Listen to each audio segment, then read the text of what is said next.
सभी साथियों को जय भीम, जय फुले। मेरा नाम गुरुमेल ढाबी, मैं रिसर्च स्कॉलर हूँ गुरुजम्बेश्वर विश्वविद्यालय हिसार में और जिला पार्षद भी हूँ जिला परिषद जींद में। साथियों, जो साथी एचपीएससी की जो भर्ती थी असिस्टेंट प्रोफेसर की, उसमें जो 35% की बार लगाई है, उस नीति के विरोध में पंचकुला में धरने पर बैठे हैं पिछले 27-28 दिनों से। मैं आज इस धरने में शामिल होने के लिए आया हूँ, इस लड़ाई में शामिल होने के लिए आया हूँ। वैसे ये मुर्दा और निकम्मे और नल्ले लोगों की लड़ाई है।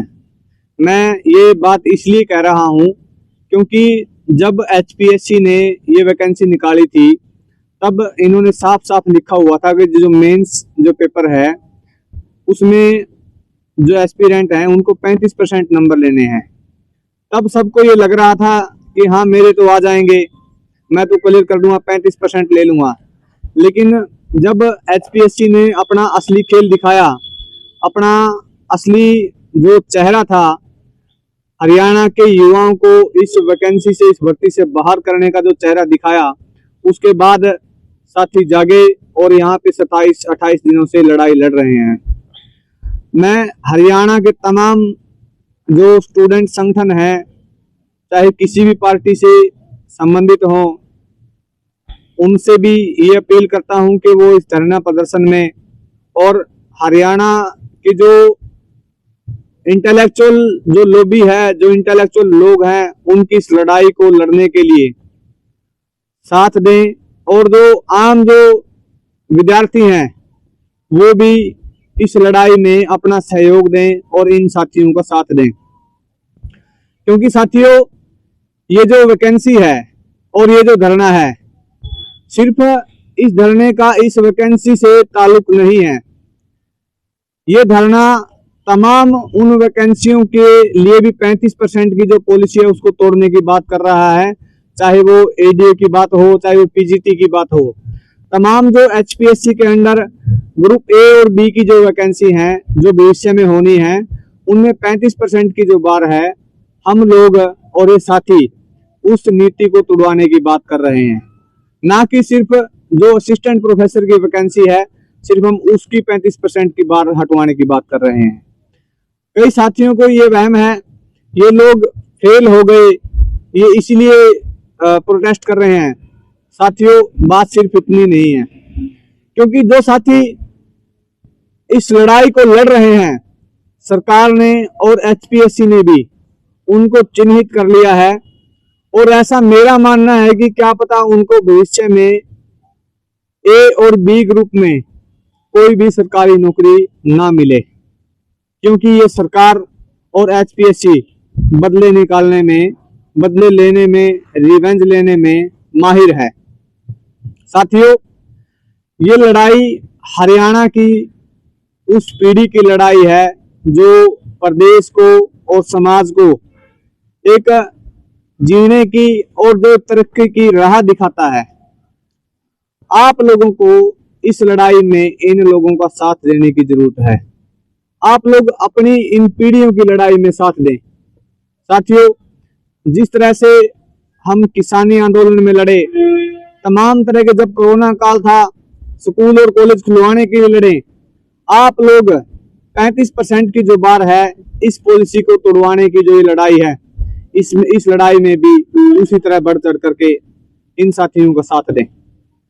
और सिर्फ साथ नहीं, जो साथी और खासकर जो स्कॉलर साथी हैं और जो तमाम जो ए और बी की भर्तियों के जो एस्पिरेंट हैं, जो इच्छुक हैं, इच्छुक उम्मीदवार हैं, उनको इन लोगों का धन्यवाद भी करना चाहिए। आप लोगों की आवाज ये बुलंद कर रहे हैं और आप लोगों के लिए एक रास्ता, जिस तरह से पहले वैकेंसियों की भर्ती होती थी, उसी तरह का रास्ता ये खोलने का प्रयास कर रहे हैं। और इस सरकार में शेड्यूल कास्ट के मंत्री, चाहे कृष्णलाल पवार की बात हो, चाहे कृष्ण कुमार बेदी की बात हो, वो लोग इस मुद्दे पर अभी तक चुप हैं और उनके समाज के युवाओं को इस वैकेंसी से एक साजिश के तहत बाहर किया जा रहा है। जो डीएससी की वैकेंसी आई थी, डीएससी लागू होने के बाद लगभग सारी की सारी खाली जा रही हैं। या फिर वो दूसरी कैटेगरी को जा रही हैं। और मैं ताजा उदाहरण बताता हूं, इंग्लिश सब्जेक्ट में 60 वैकेंसी थी बीएससी की, सिर्फ एक बच्चा पास हुआ है। मास कम्युनिकेशन के अंदर 2 पोस्ट थी, दोनों की दोनों पोस्ट जो है खाली गई हैं, एक भी डीएससी का बच्चा नहीं लगा। इसी तरह केमिस्ट्री, जूलॉजी और बॉटनी, यहाँ पे भी सारी की सारी सीटें खाली गई हैं। इकोनॉमिक्स के अंदर भी सीटें खाली गई हैं।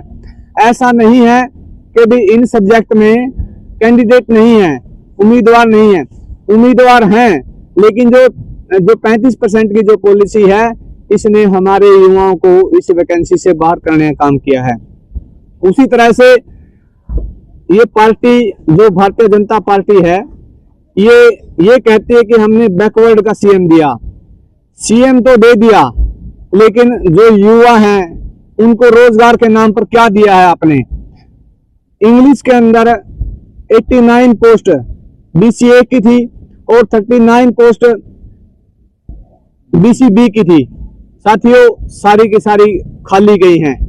उनमें 3 या 4 कैंडिडेट सिर्फ पास हुए हैं, वो भी ऐसे कैसे खाली गई हैं। इसी तरह और सब्जेक्ट भी ऐसे हैं जिनमें पोस्टें थी और उम्मीदवार भी थे, लेकिन 35% की नीति के कारण वो लोग भी बाहर हो गए। इसी तरह ओएससी, अदर शेड्यूल कास्ट, उनकी भी पोस्टें खाली गई हैं। इंग्लिश की 60 पोस्टें थी, सिर्फ 2 उम्मीदवार पास हुए, उनकी भी पोस्टें ऐसी कैसी खाली गई हैं। और सब्जेक्टों में भी यही हाल है, जबकि उम्मीदवार खाली बैठे हैं, बेरोजगार बैठे हैं। तो मैं भारतीय जनता पार्टी से एक सवाल पूछता हूं, क्या बैकवर्ड का सीएम और एससी के मंत्री सिर्फ नाम के हैं? जो सरकार जो ऊपर से चल रही है नागपुर से, क्या उसका आदेश यहाँ पे लागू किया जा रहा है? क्या जैसा आरएसएस के हेडक्वार्टर से आदेश आता है वैसा ही हरियाणा में, वैसी ही नीति हरियाणा में इंप्लीमेंट की जाती है? आप लोग भी शेड्यूल कास्ट के और बैकवर्ड के जो आम जनमानस है, वो भी अपने नेताओं से, मुख्यमंत्री से, मंत्री से इस बात पर सवाल करे कि हमारे युवाओं के भविष्य के साथ खिलवाड़ क्यों? हमें सिर्फ सी और डी की भर्ती तक क्यों सीमित किया जा रहा है? क्या हम एचसीएस ग्रुप ए और बी की जो भर्तियां हैं उनके लायक नहीं है? ये सवाल बनता है साथियों। धन्यवाद।